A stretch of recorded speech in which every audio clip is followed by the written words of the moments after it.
Hi everyone, I'm in the Temple of Amun Ra in Karnak, in Luxor. This temple is huge. I can spend days here and still see new things, discover new places. Every time I come here, there's always something new. So, what we're going to focus on today is something very specific. Firstly, where in the temple are we? Because, it's so huge, right? So, we are in what's called the Cour de la Cachette. Les incompétents. What? The Court of the Cachette. And it's called this because right here, in this courtyard, around me, see this? Its main entranceway on one side here, that is the 7th pylon, or massive monumental gateway. And on the other side is the erstwhile forecourt of the Temple of Amun. And see those? Those are the two obelisks that remain standing here in this temple. And it used to be the forecourt over there because the temple has grown so much over time, over the thousands of years that construction has taken place here, that it used to be the forecourt, but then entire hallways and other features have been added in front of it, so much so that it's like a small courtyard now in the middle somewhere. But that's not what we're talking about, as interesting as that is. We're not even going to talk about the history of the Cour de la Cachette, but I will tell you this. The Cour de la Cachette is so called because this is where a cache of around over 700 stone statues and 17,000 bronzes were discovered. Bronze statuettes mainly. So, this was in the early 20th century by Georges Legrain.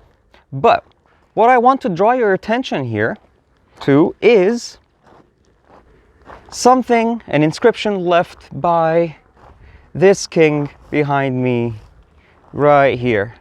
Hang on. There he is, this guy. That is King Merenptah.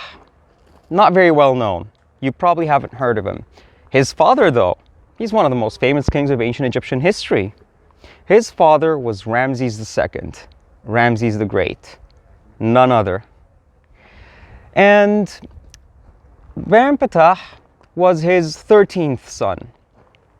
You might be wondering, well, isn't usually the eldest son that took over after a king died? Well, that's true, but Ramses II reigned for a long time. Entire generations, in fact, lived and died having known just the one king. Because Ramses II died in the 67th year of his reign at an estimated age of 90-something. That is old. I mean, it's old even by today's standards, but in ancient times, or any time pre-modern for that matter, pre-modern medicine, pre the Industrial Revolution, that is insanely old. So by the time he became king, his 12 eldest sons had died before he had. Really picture that. So, Merenptah, his 13th son, ascends the throne, and he didn't reign for very long. So we think that he probably was himself a little on the older side when he had become king. He reigned for about 5 years, give or take. He didn't have time, therefore, to achieve much compared to his father, who had reigned for 67 or so years. But Merenptah, in his reign, something very important happened. A very large attack on Egypt happened by a group of peoples that the ancient Egyptians referred to as the Sea Peoples, along with the Libyans. That's a general term for peoples that came from the west of Egypt, just to say modern-day Libya.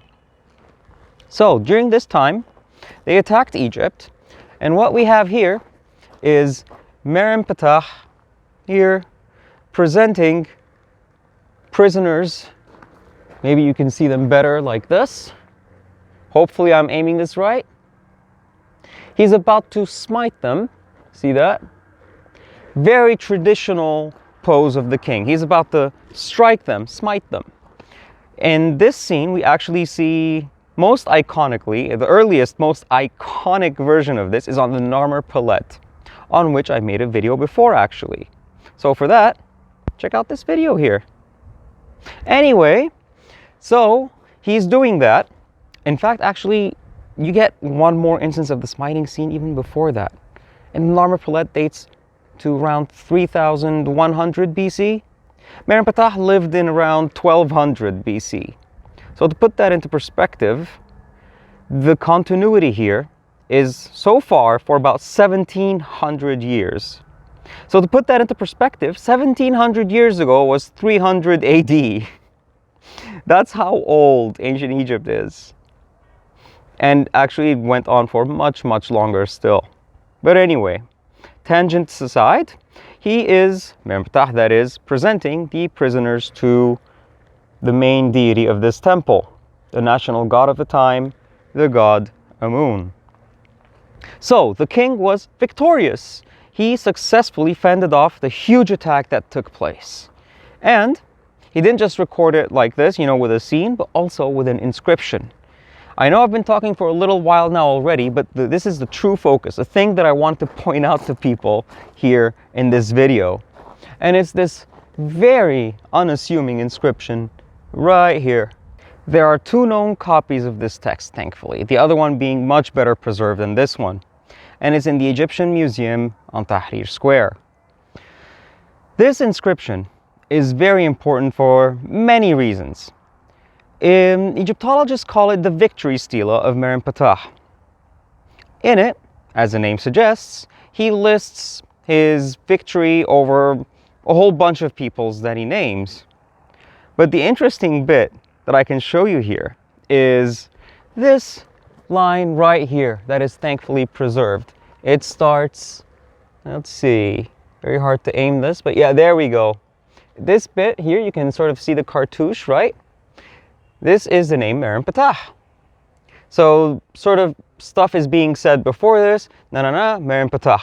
Then it reads, the Semesu, the princes. See that? You've got the, people here, people, but with 3 strokes, so it's plural. So the princes, in fact, all the princes, they are prostrate.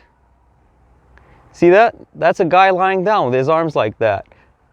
So all the princes are prostrate before the king, that is, Herjed, saying, and here's an interesting, fascinating word. The whole reason why I'm showing you all this is Sharem. That's what it reads. Now, it may not sound like much, but here's the interesting bit. That is not an ancient Egyptian word. So the king is telling us this, this story of what happened. So he's victorious, and the defeated princes came before him. They throw themselves on the ground, like you saw with that hieroglyph there. The guy is throwing himself down onto the ground. And they are saying literally what they said. It's not translated for the sake of the inscription to Egyptian. So what's that word that they said? Sharem. This might be a little bit clearer if I told you that the ancient Egyptians didn't have a letter L in their language. So to express the letter L that did exist in other languages, they used the letter R.